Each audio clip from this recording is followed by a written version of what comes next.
हमने टोटल की प्रॉपर्टी को सिलेक्ट किया है और टोटल की फील्ड को सिलेक्ट किया है और प्रॉपर्टी में हम इवन के टैब में से डिफरेंट ऑप्शंस हमारे पास अवेलेबल है। इसको थोड़ा सा हम देख लेते हैं। जैसे कि हमारे पास डबल क्लिक का ऑप्शन है। डबल क्लिक ऑप्शन आमतौर पर यूज होता है जब मैं इस टेक्स्ट बॉक्स पर डबल क्लिक करूं तो हमारा रिजल्ट जनरेट हो, या जब मैं माउस डाउन करूं, या जब माउस उसके ऊपर मूव करूं, अप करूं, या कोई भी की उस पर प्रेस करूं तो वो रिजल्ट जो है वो ऑटोमेटिकली हमारा जनरेट होगा।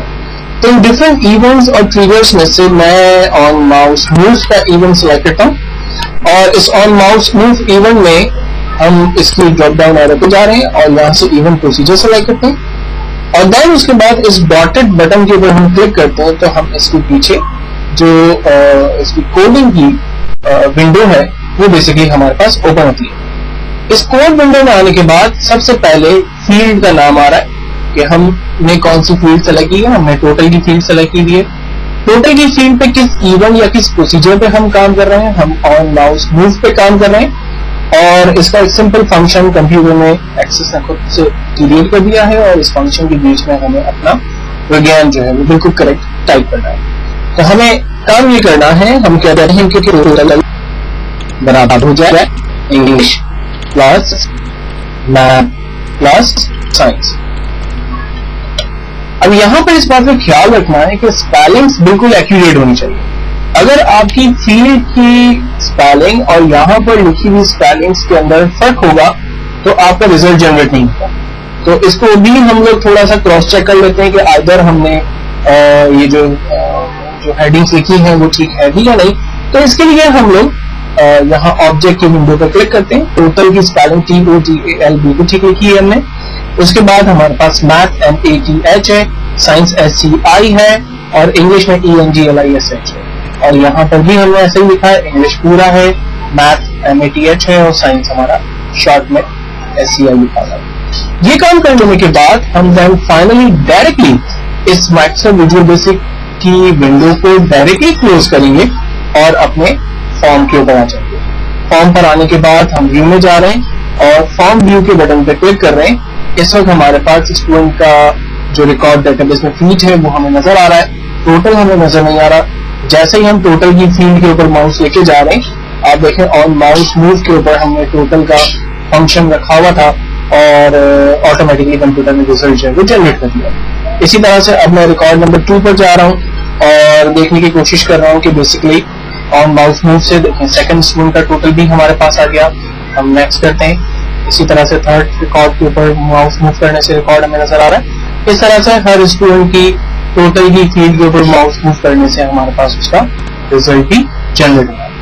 और इवन अगर मैं रिजल्ट चेंज करता हूँ तो आप देखें कि इसमें रिजल्ट अपडेट नहीं हुआ। ये कब अपडेट होगा, जब माउस मूव होगा तो ऑटोमेटिकली टोटल हमारा ऑन माउस मूव के ऊपर क्रिएट हो गया और रिजल्ट जनरेट होगा। इसी तरह का काम हम परसेंटेज और ग्रेड को भी करना चाह रहे हैं। तो हम इस वक्त पहले डिजाइन पे चले जाते हैं, परसेंटेज की फील्ड को सिलेक्ट करते हैं और इसके भी on mouse move even procedure को सिलेक्ट करते हुए डॉटेड बटन पर क्लिक करते हैं और फॉर्मूला लिखते हैं परसेंटेज बराबर है टोटल डिवाइडेड बाय 100। क्योंकि 3 सब्जेक्ट हैं और हर सब्जेक्ट को 100 में से नंबर दिया इसलिए वो बनते हैं 300। ओवरऑल परसेंटेज 100 में से निकलती है। बिल्कुल एक्सेल जैसे फॉर्मूले हैं उन्हीं को हम यूज कर रहे हैं। फाइनली हम क्रॉस के बटन पर क्लिक करते हैं और व्यू में जाकर फॉर्म व्यू करते हैं। आप देखें पहले स्टूडेंट पर परसेंटेज आ गई, दैन इसी तरह से दूसरे स्टूडेंट की, दैन इसी तरह से बाकी तमाम स्टूडेंट्स की परसेंटेज भी हम हासिल कर सकते हैं।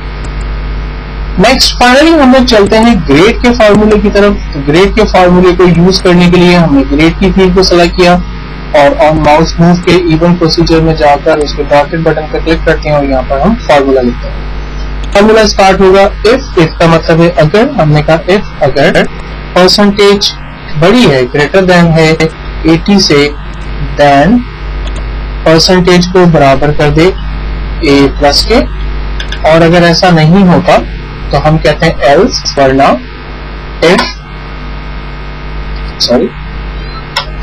इफ अगर परसेंटेज बड़ी है 7 से, देन लिखना था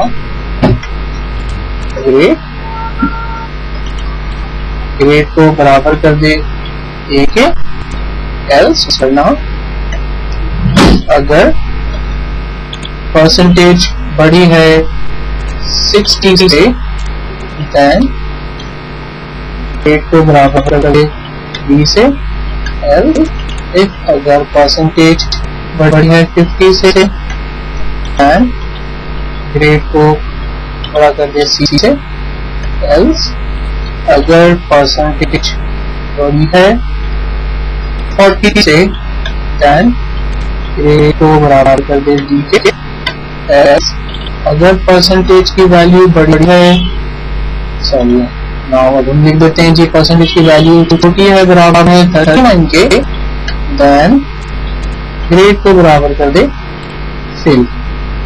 अब जितने हमने इफ और लगाए हैं उससे हम एंड इफ लगेंगे। ये प्रोग्राम की एक कंडीशन होती है, इसको हम लूपिंग कहते हैं। हमने जितने इफ लगाए उसकी एल्स और उसकी एंड इफ लगाए। ये जो डिजाइन मैंने बनाया है ये जरूरी नहीं आप डिजाइन इसी तरह से बनाएं, ये मैंने इसलिए बनाया ताकि आपको समझ आ सके कि हर इफ का अपना एंड इफ और हर इफ के बाद अगर मल्टी इफ कर रहे हैं तो उसका एल्स लगाते हुए उसको एंड इफ किया गया। तो ये समझने के लिए बेसिकली इस तरह से मैंने पैटर्न बनाया। आप अगर चाहें तो बनाएं और ना चाहें तो ना बनाएं। फाइनली हम इसको क्लोज करते हैं और व्यू के अंदर होम व्यू में जाते हैं और माउस मूव करते हैं तो पहले स्टूडेंट का टोटल आ गया, देन नेक्स्ट करते हैं दूसरे स्टूडेंट का टोटल और नेक्स्ट करते हैं तीसरे स्टूडेंट का टोटल और इस तरह से अब देखें उसकी ग्रेड परसेंटेज और एवरीथिंग यहाँ पर ऑन माउस मूव करने से हमारे क्लियर हो। और अगर मैं इनके नंबर्स को यहाँ पर चेंज करता हूँ तो अल्टीमेटली ऑन माउस मूव करने से हमारे पास इसका टोटल परसेंटेज ऑफ ग्रेड जो है वो ऑटोमेटिकली अपडेट हो रहा है। तो एक बेस्ट फार्मूला और बेस्ट कमांड जिसके जरिए हम record automatically on mouse move की मदद से जनरेट कर सकते हैं।